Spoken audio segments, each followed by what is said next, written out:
Good afternoon, everyone, and welcome to my webinar for today, which is all about training your managers to lead. This is a free webinar, and it's all about, to me, it's all about leadership, which is about empowering people to make a real positive difference. So this webinar, I hope to entertain you for the next 30 minutes. I believe in everything that I do, and I've got proven track record when we go into companies and we really turn this on to train managers to lead, and I can give you a few case studies as we go through today's webinar. Okay, so in today's session, what I'm going to cover is understand the difference between a manager and a leader, the best ways to train and develop your current leaders, and how to identify future leaders for succession planning. I'm really passionate about that because the amount of times over the last 14 years where we've seen companies go outside of their organisation to find good leaders to come in, and because they haven't developed an emerging leader in their business, they end up losing those people, which is like a bit of a vicious circle. So I really want to highlight and tap into that. Today's webinar is being recorded, so of course everyone on the webinar will receive a copy of the webinar, and it'll be up on our website as well. Okay, let me just, here we go, beautiful.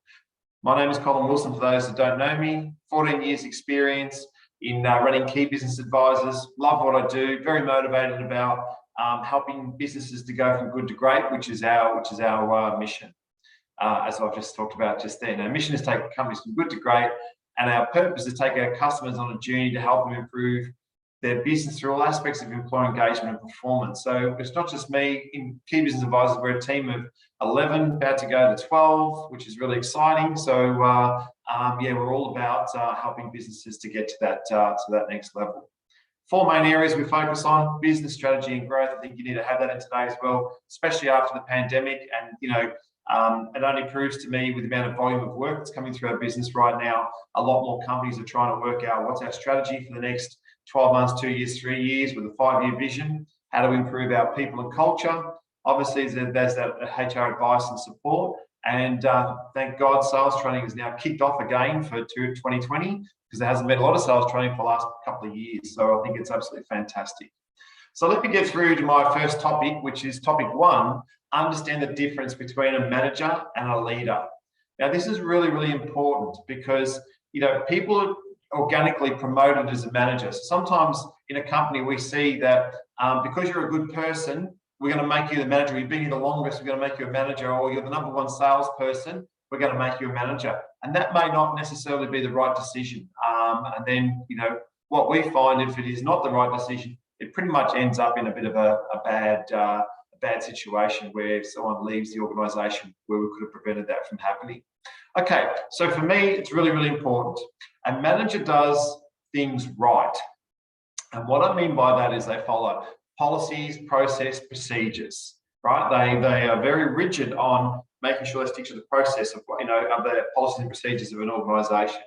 Whilst the leader does the right thing. So although they might follow it, they might not follow it 100%. Right now, we've got to make sure that doesn't get them in trouble. But when you look at the word leadership, leadership is about I think entrepreneurial. How do we do things, and how do we create things? Lead by example. Have that positive mindset.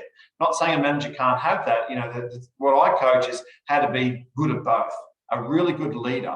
And if I can explain and break it down, to me, what creates a good leader is somebody who's very good at coaching, managing, following the process, policies and procedures, and also mentoring. You need to have these 3 ingredients to become a good leader. So if I'm not an engaging leader, then I might be considered just as a manager. And we know that 83% of people leave their job because of their boss. And is that because they don't know how to, if I use the word, how to lead people? They might not know how to manage people following the process, but actually how do they lead people and get the best thing out of people? So I hope that really makes sense. And I've got a chat box here if you want to throw any comments in. Happy to answer any questions. So what leaders do is they empower people to make a positive difference. So what I mean by that is it's about, different personalities, how they empower people to make a positive difference in what they do in everyday life in a company, and also personally as well. Holds the mission, vision and values and the purpose of the company. So everything we do in our business is linked back to our mission, taking business good to great, our purpose, taking our customers on a journey through all aspects of the employee engagement and performance. These are our, this is our vision of where we want to take our business, and these are our values, which is really, really important. Demonstrates commitment. So a leader is all about committing to things like projects, KPIs, getting the things that we need to do, and they work ways around, if I can use the word, to get the best out of their people to actually achieve higher than their capability, if that makes sense.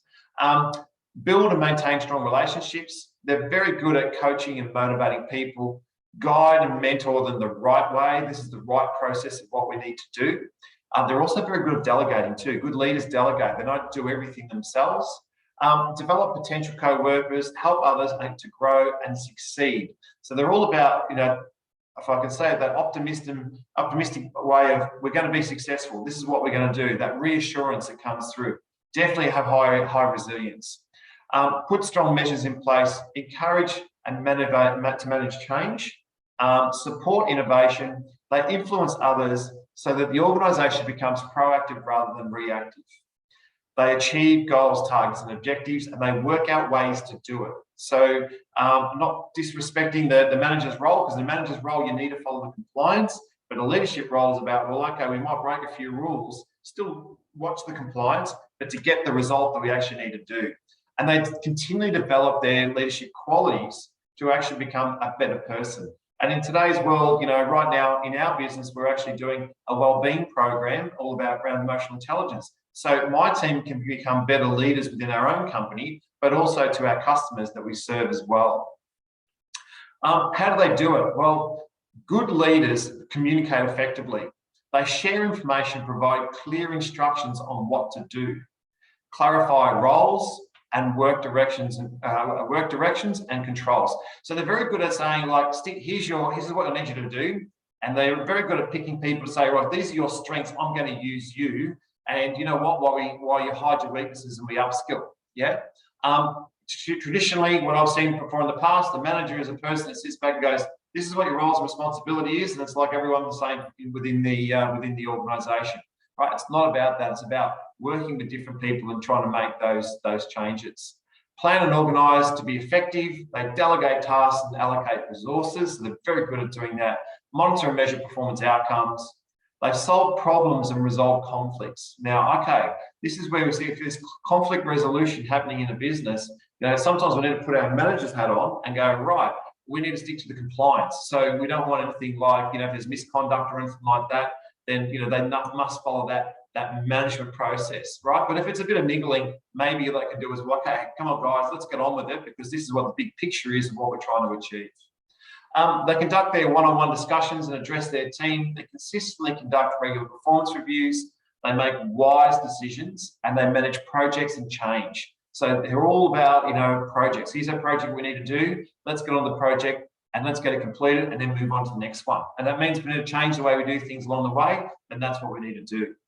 Facilitate team building and training sessions, and recognise and praise people who go above and beyond in their roles. And I think that's really, really important in today's world. We want to see people who, are high achievers. And I think, for an individual, like we've just gone through this crazy pandemic. So how do we empower people and acknowledge people for the great work that they're doing? Because in my language that I use, is if you've got a business out there and staff are not doing meaningful work that's linked back to your mission, vision, values, all the things that you believe in, then they're probably going to leave you, especially with the great resignation that's actually happening right now. Okay, so I hope you got a little bit out of that, but it's very, very important that we understand the difference between I guess you could say the manager and the leadership role. So yes, it's blended as one, but I go into companies there where you see a manager, right? And that's the title, as a manager. They're in an office and they're punching away on a computer and not actively getting involved with people out on the floor or out on the factory and doing things. So it's really, really important.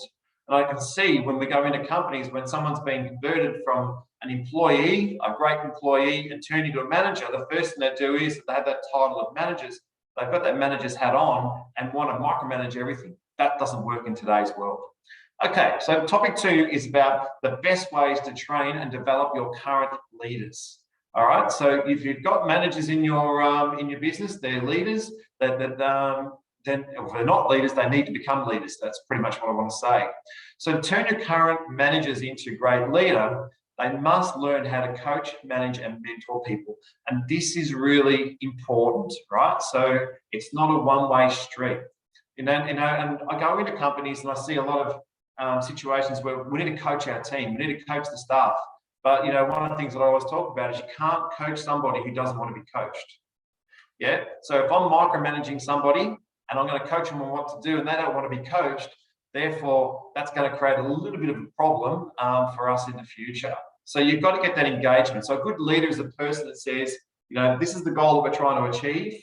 Do you give me permission to coach and manage and mentor you to actually achieve the goals? And the outcome is, it's going to be mutual success. And that's the type of language we want to use. So I hope this is making sense, and feel free to give me a bit of feedback if you wish. All right, so coaching. A coach is a person who drives people to, and this is my opinion and what I believe in, and I do follow Richard Branson and all the things that he does. He's one of my influencers out there, and Naomi Simpson. But you know what? To me, a coach is a person that helps you achieve a result. So this is an agreed result from an individual. This is what you want to achieve. That's why one-on-ones, conversations, performance reviews, all the above is so important, because we can set up like a bit of an action plan of what we want to do, so I can coach you to become that person that we want you to become. Helps you hit that personal goal that's been set, move you out of your comfort zone. So again, if I got your permission, I can move you out of your comfort zone, fight for what you want, continue to push you all the way, and celebrate your wins. So the coaching style is about, yes, we need to learn how to work with different personalities, work with different values with different people as well. But the overall big picture is, if our company needs to create some change or some shift, especially some change management, well, then we need those good coaching skills in place to actually drive that change, which is all about performance. So again, a good coach is that person that gets that agreement with somebody. This is what we want to achieve. All right, I'm here to help and support you to actually do that. They're not a person that jumps on their back every 5 minutes. They're not a Ron Barassi like the old school coach of football. They're a modern day coach where today they are working with that person and a bit of their emotional intelligence as well to help them achieve a great outcome. Now, of course, you can't coach anything unless you've got some sort of management in place. And this is where I put the word managing in under leadership, coaching, managing, and mentoring. So you can't manage what you can't measure. Now, if I had one of my HR professionals in here, they'll say if it's not written down, it didn't happen, right? So if you're going to coach somebody and a good leader is going to go and get the best results out of their team, then a manager measures results in every aspect of their role and the business performance, right? So as a manager, I'm going to look internally at my role, and I'm going to look at the business performance, because that's where we can get the best outcomes as being a good leader. So we can focus on things like financial results, of budgets and targets. And again, the old school, if I can say it, I came out of a sales background, and basically if there was a target and you hit 80% of your target and it should have been 100%, you were told you failed. You didn't hit your target. Whereas in the modern day world, you'll sit back and go, hang on a tick. So your target was to hit 100%. You only hit 80% of what we wanted to achieve. And we sit down with them and go, where do you reckon that gap of 20%? Why didn't that happen? What is it, the activity that didn't happen? Or was it a skill set or training that you need to try and bridge that gap? That's what I'm talking about in today's world, the way we manage people. Forecasting, we can all forecast through a P&L, so sales figures, or could be purchasing or watching our expenses. All these things is what makes a business tick, and without profit, we don't have a business. So it's really, really important that we have a good grasp on that. And I think one of the things for me is really important is skill level. So So do we put some sort of staff measures in place and measure the skill level of our team, right? And if I had somebody that was in a profession, I'm just going to put it out there, somebody who is experienced or is in a role that should be experienced, WHS role or an OHS role, what's their level of experience? So are we putting them out there in the market to set them up to fail, or do they actually have the knowledge? So again, that's really important that we test the knowledge of our team. And then from there, you know what their knowledge is and what their capability is, and also their willingness to deliver. Then, you know, if you know what that is, then you can actually coach them to become better at what they actually do.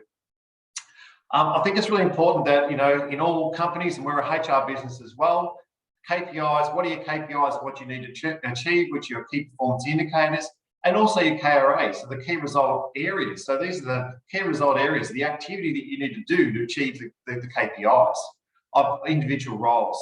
And we measure that staff performance.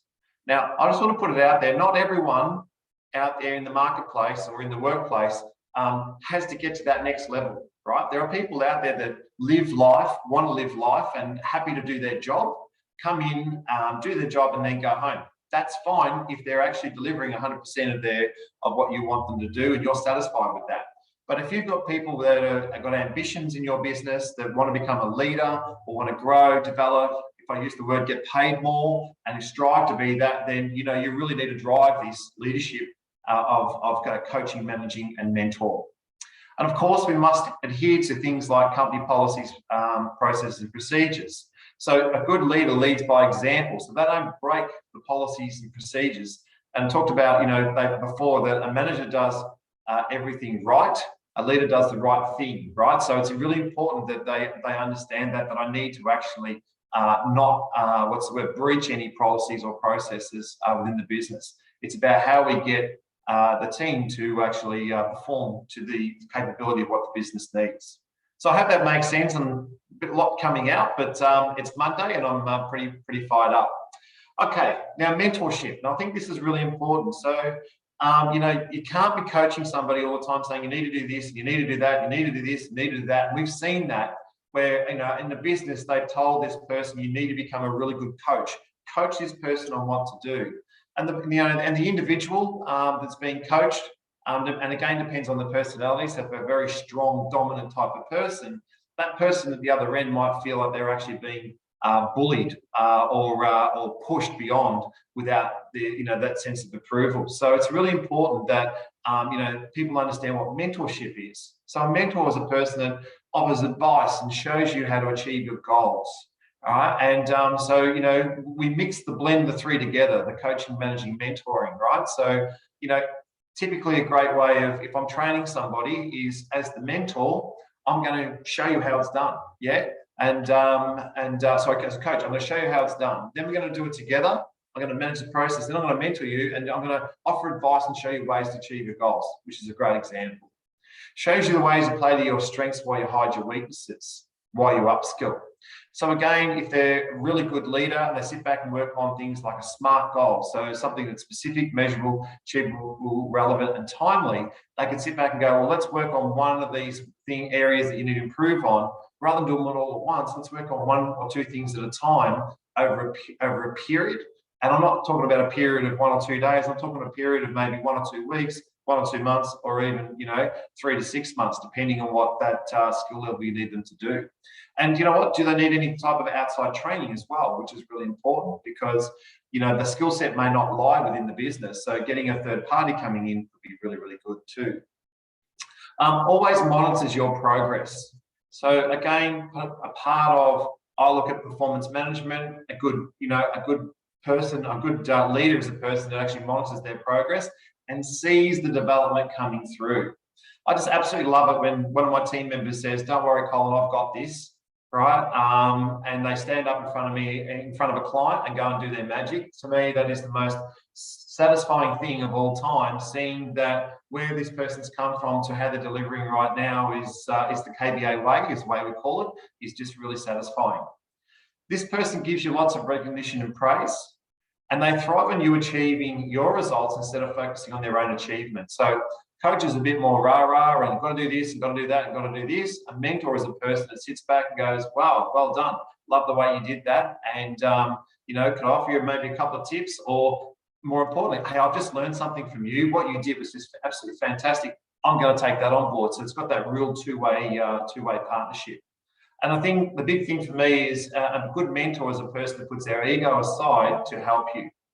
The bottom line is, a good leader should have been there and done that, and that can show the people, their team that they're developing, they can show them this is how we actually do it, and they've walked in those shoes before. It's very difficult when you get somebody who comes in from an outside industry to go in and tell people, in the world of sales, how to suck eggs when they've never done it before. So that makes it very, very difficult, which is why I'm such a big encourager of grooming your own people rather than going outside and trying to find that skill set.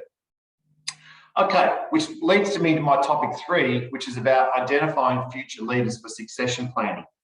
Yeah, so in the book, Good to Great, if anyone's read that book by Jim Collins, which is part of our catchphrase, one of the things that Jim Collins talks about is how you develop level 5 leaders within the business. And, the whole story of what Jim Collins did was he surveyed a bunch of large corporations where they employed people within their business and groomed them into a leadership role, whereas there was a group of organisations that employed the skill set outside of their organisation and brought it in, and they were fantastic. But when they left, the company went back to where it was beforehand and didn't grow.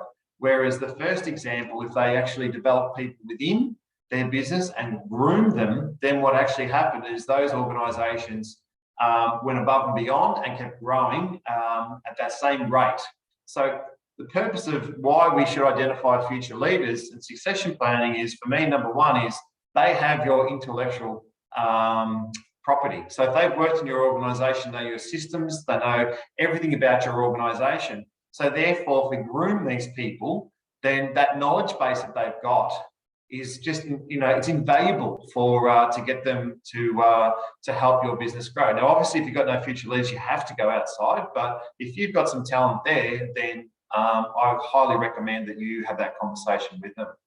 So identifying future leaders, first of all, your question you've got to ask yourself is, do I have staff that demonstrate leadership qualities, right? Because I think, it's important that a person's got to have that right, I use the word, that right skill set within themselves. And, questions always asked, are leaders, can they be created or are they born? Well, my opinion is, if they've got natural styles of helping people and trying to grow people, then, they're a bit of a born leader. If they haven't, that's a skill set they've got to try and change. And there's a bit of development to actually do that. So qualities we're looking for is people that lead by example and help other people. Because I think that's really important. Someone starts in a business, which are the ones that go and jump on board and help people to grow within the business? Are they a collaborative team player? And a great example of that is, if I can say it, is, you're running a team meeting and, you've come up with some change or a new product has come into the business. We need to get onto this. And, these people are collaborative and saying, yes, this is what we need to do. Come on, guys, we can do this. And they're actually part of it, as opposed to somebody in a meeting saying, why are we doing that for? We've always done it this way. And I don't mind questioning, but if it's actually, if they're not on board or they're putting the decision down, then, to me, that's a bit of coaching that actually needs to happen. Do they believe in and follow your company's mission, vision, and value and purpose? Now, younger generation today that we employ, one of the things that we see is they're actually, if I can say it, interviewing the employer as much as what the employer is interviewing the potential employee. And we know that through our Keep It Careers program, which is another business we have helping young people seek employment. So, again, we want to make sure that these future leaders believe in what you do. Because if they don't believe in what you do, then it doesn't matter how much you try and put them into a leadership and try and get them to grow, then if they don't believe in what you do and what your values of your business, then that's going to be very difficult for them to coach others. Follow company policies, processes and procedures, which is important. Actively involve in team meetings and training sessions. And a great example of that is if you've got some developing future leaders coming through that you can see, well, you know what I'm going to do is, can I get you to train this person how to use our CRM system or our POS system? Or, can I get you to do their induction around our WHS around the factory to make sure that you can give them that first introduction? I'm going to go and oversee it, but you need to have that confidence in that person. They've got that capability. That's where the coaching, manager, mentoring comes into it. A good all-round performer. So they don't have to be the best performer, but a good all-round. They're solid. They're solid people, solid with, if I can say it, with the way that they communicate, solid with you've got solid foundations, is pretty much what I want to say. Have a positive attitude, demonstrates resilience. Now, we've just gone through the worst pandemic of all time, and resilience is a big thing that, we talk about a lot in our kid careers work that we do, trying to teach young people that, you've got to have some sort of resilience in today's workplace. And I think what's important is that this person's got a bit of an engaging personality, right? So they want to engage with people, they want to communicate with people, and they want to get the best out of people for the benefit of the business. So that's how we identify future leaders. And the best way that you can do this is, if you are doing appraisals, and not once a year, we encourage a minimum of like twice a year or once a quarter, you set some goals and objectives with some of these people, up and coming future leaders in your business, to say, hey, look, is this something that you see yourself doing? Is this something that you would inspire to do, right? And if you've got that, that engagement, that they actually want to do it, well, they're actually giving you the green light to say, hey, look, can we help you and develop you into a future leader? That'd be fantastic. Many companies look at, as I said before, many companies look outside their business for future leaders rather than trying to develop their own up-and-coming leaders. And what that tends to happen, and we've seen this many times, where they've gone out and they've sourced somebody to come into the business, and this person's come in, and the person who should be that future leader, they might be 6 months behind that person. They're actually teaching them the IP of the actual business. So, my point is if you've got a person with good IP and they're really great for your business, then how do you get them to the next level and groom them through your business?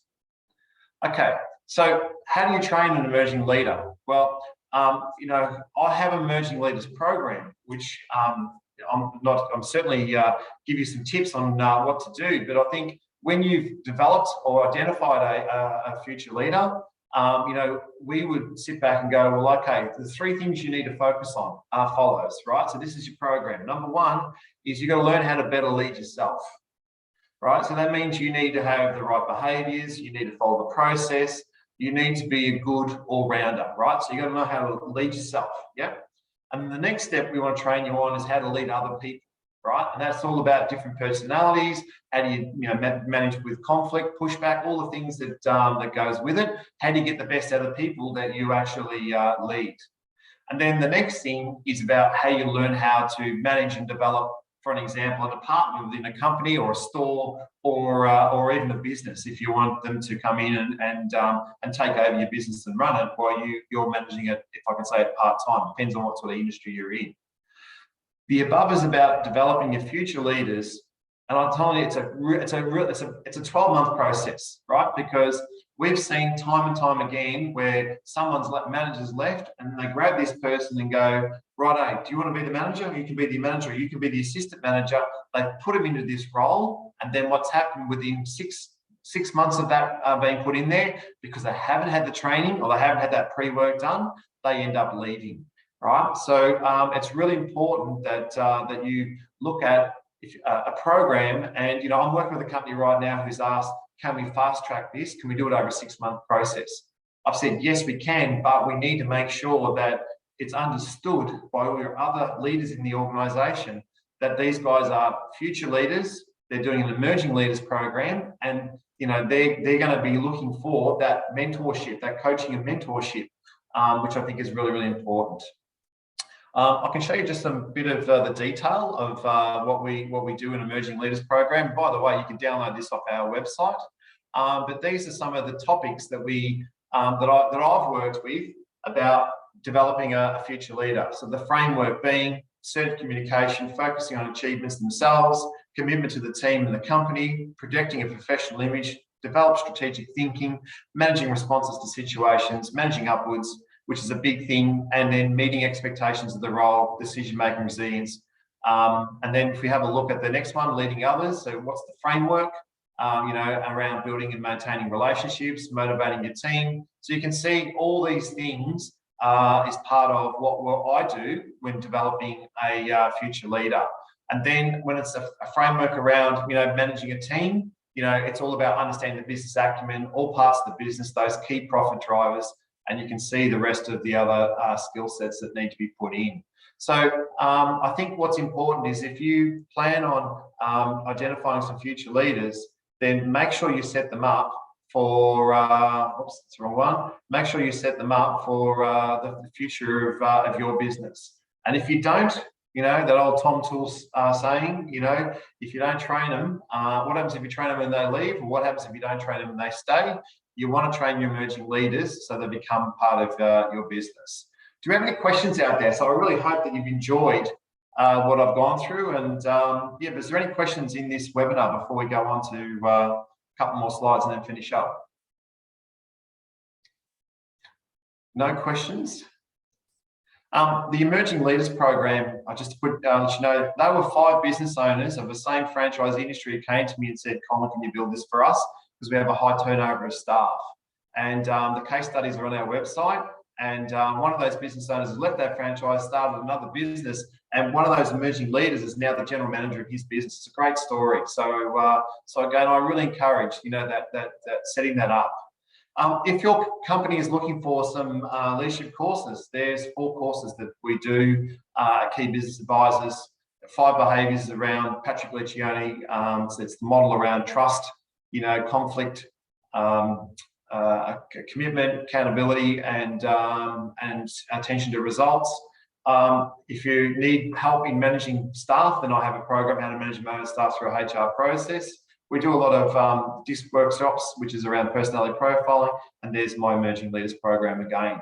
So I really hope you enjoyed our webinar. Our next webinar is Understanding Personalities in the Workplace, which is a good complement to what I've just gone through. And I hope you can enjoy and be part of the webinar. We know there's lots of webinars out there, so we know we had 20 people registered today. There's been a fair few people on, so I really thank you for your participation. And if you really love what we've done, then why don't you give us a nice Google review, which would be really appreciative.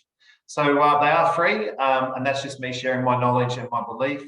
And then what I do, I think the next webinar, I've got Alison joining me on this webinar with me. So yeah.